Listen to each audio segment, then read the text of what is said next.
We are sharing an Easter greeting this morning from the St. Peter's Cemetery near our home in Seven Valleys.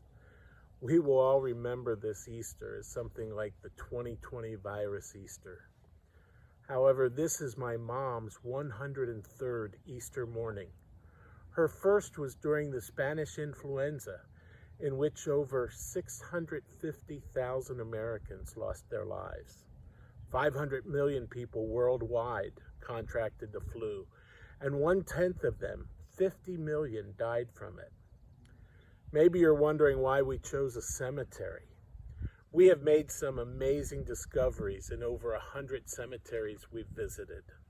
Facts about our family, about history, and many words of encouragement. We visited cemeteries around Raystown Lake and around our home in Bucks County and Lebanon County.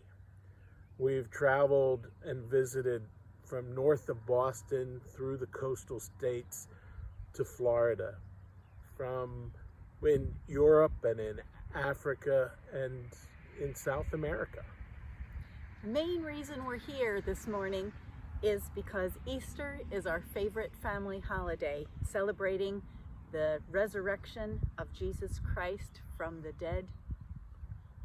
Paul says in Romans 5:6-8, "For while we were still helpless, at the right time, Christ died for the ungodly."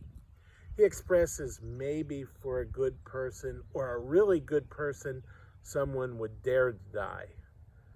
But he says in verse 8, God demonstrated his own love toward us in that while we were yet sinners, Christ died for us.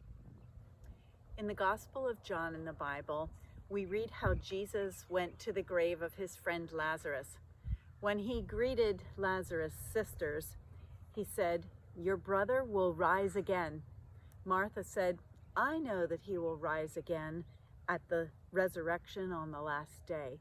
And Jesus said to her, "I am the resurrection and the life. He who believes in me will live even if he dies. And everyone who lives and believes in me will never die." We remember these verses every year by singing them. I am the resurrection and the life.